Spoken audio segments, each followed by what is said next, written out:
Halo Sobat P3K, kali ini kita akan melanjutkan pembahasan mengenai kompetensi teknis, media dan rancangan pembelajaran, bagian yang kedua.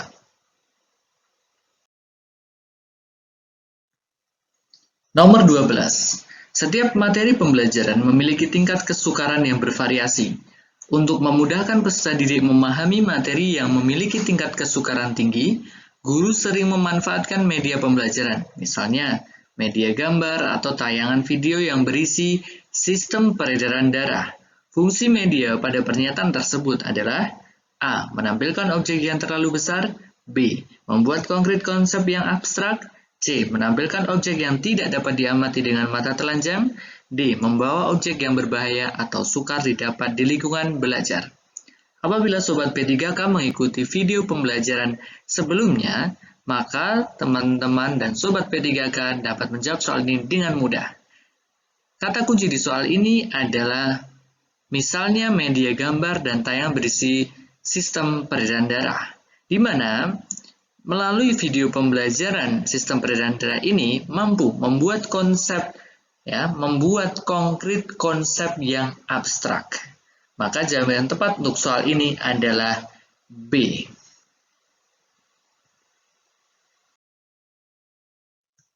Nomor 13. Media memiliki fungsi dan manfaat bagi pembelajaran. Hal ini dirasakan oleh guru dalam membantu pembelajaran menjadi lebih efisien dan efektif. Misalnya, saat guru ingin menjelaskan suatu konsep atau objek yang luas dan besar, dia tinggal menggunakan medianya saja. Berikut ini adalah salah satu fungsi dari media pembelajaran sesuai kondisi tersebut. A. Menampilkan objek yang terlalu besar. B. Membawa objek yang berbahaya atau sukar didapat di lingkungan belajar. C. Membuat konkret konsep yang abstrak. D. Menampilkan objek yang tidak dapat diamati dengan mata telanjang. Kata kunci di soal ini adalah guru ingin menjelaskan suatu konsep atau objek yang luas dan besar. Salah satu fungsi media mampu menampilkan objek yang terlalu besar.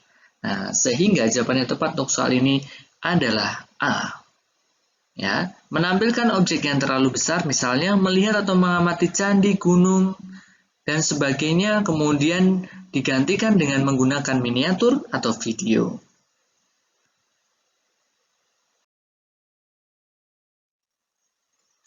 Nomor 14. Prinsip pemilihan media pembelajaran adalah menyesuaikan media yang akan digunakan dengan beberapa aspek berikut, kecuali A. Tujuan pembelajaran, B.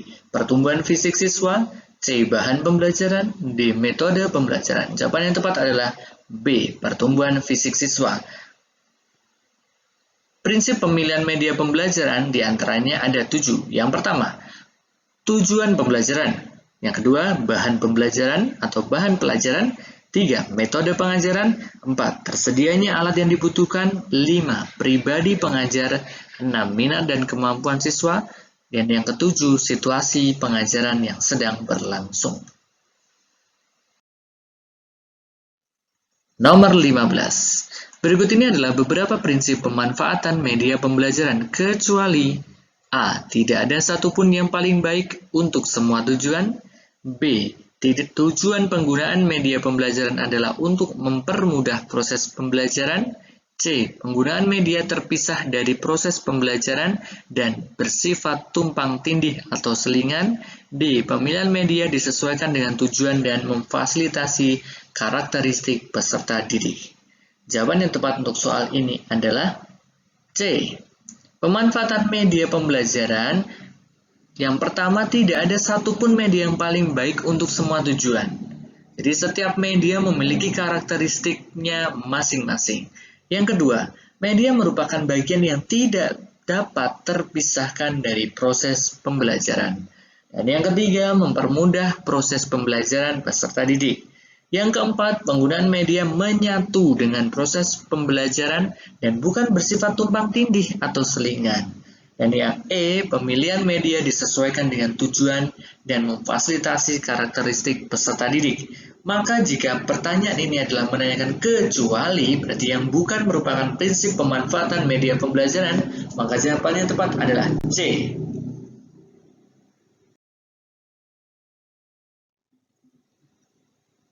Nomor 16. Fungsi dari video streaming YouTube Recorder pada pembelajaran bahasa Inggris adalah sebagai A. Sarana untuk mewujudkan pembelajaran berbicara yang lebih efektif. B. Sarana untuk mewujudkan pembelajaran menyimak yang efisien. C. Sarana untuk mempersingkat alur kegiatan pembelajaran. D. Sarana untuk mempermudah guru dalam mengajar. Jawaban yang tepat untuk soal ini adalah B.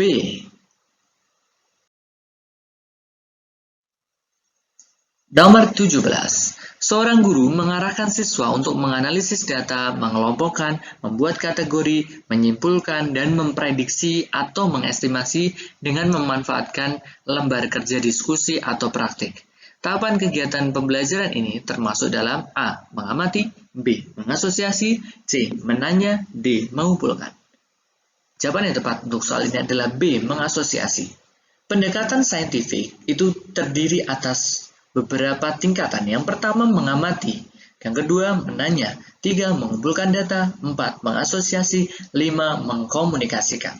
Jika kita lihat pada soal ini, maka mengasah kemampuan berpikir dan sikap ilmiah yang disampaikan di soal ini terdiri atas menganalisis data, mengelompokkan data, membuat kategori, menyimpulkan hingga memprediksi atau mengestimasi merupakan bagian dari mengasosiasi. Maka jawaban yang tepat adalah B.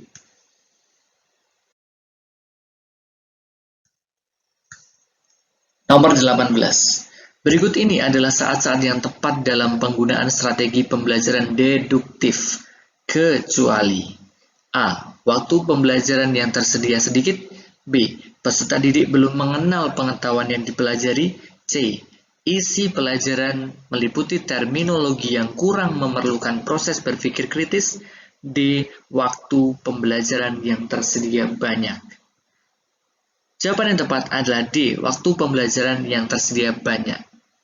Itu bukan merupakan saat-saat dalam penggunaan strategi pembelajaran deduktif yang tepat, karena pertanyaannya adalah yang kecuali ya. Maka kunci untuk kita bisa menjawab soal yang berkaitan dengan strategi pembelajaran deduktif ataupun induktif adalah mengetahui perbedaannya. Jadi Sobat P3K harus mengetahui perbedaan antara deduktif dengan induktif. Yang pertama, jika deduktif dari umum menuju ke khusus, jika induktif dari khusus menuju ke umum. Jika deduktif, pembelajarannya langsung. Jika induktif, pembelajarannya tidak langsung. Kemudian yang ketiga, peserta didik belum mengenal pengetahuan yang dipelajari. Itu kalau deduktif. Nah, sedangkan untuk induktif, sudah mengenal pengetahuan yang dipelajari terlebih dahulu. Dan selanjutnya, ciri dari deduktif adalah kurang membutuhkan proses berpikir kritis. Sedangkan induktif membutuhkan proses berpikir kritis. Kemudian deduktif waktu yang tersedia sedikit, sedangkan induktif waktu yang tersedia banyak. Oleh karena itu jawaban yang tepat untuk soal ini adalah D. Waktu pembelajaran yang tersedia banyak itu bukan merupakan ciri dari pembelajaran deduktif, tapi itu adalah pembelajaran induktif.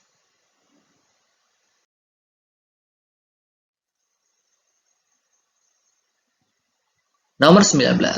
Apabila seorang guru menggunakan strategi pembelajaran inquiry dalam mengajarkan teks deskriptif, maka metode yang relevan untuk strategi ini adalah sebagai berikut, kecuali A. Ceramah, B. Diskusi, C. Tanya jawab, D. Eksperimen.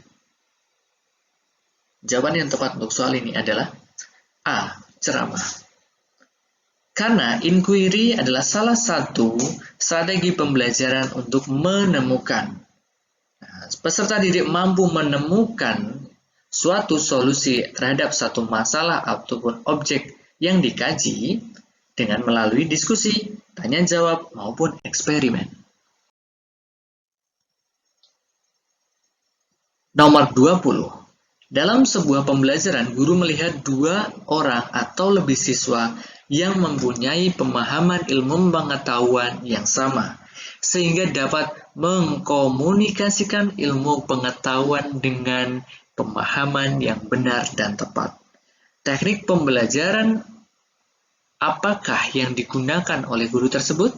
A. Kelompok. B. Simulasi. C. Inquiry. D. Diskusi. Jawaban yang tepat adalah D. Diskusi.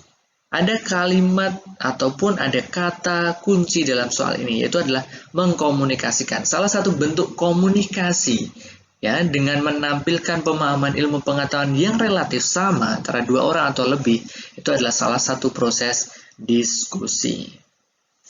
Teknik diskusi merupakan interaksi antara dua orang atau lebih dalam satu kelompok yang mempunyai pemahaman ilmu pengetahuan yang sama.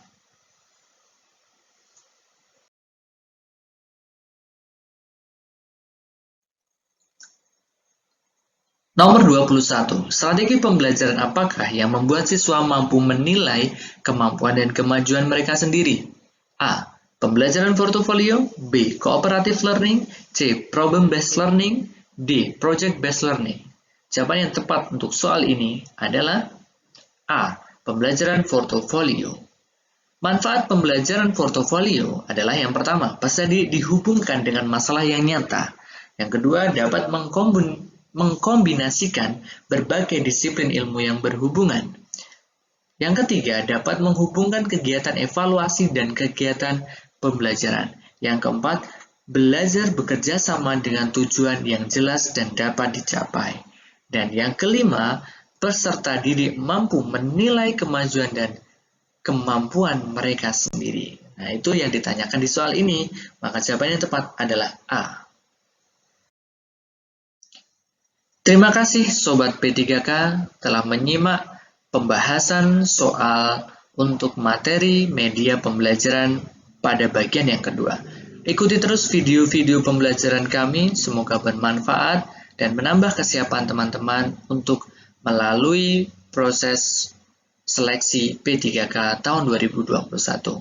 Salam sukses, salam cerdas.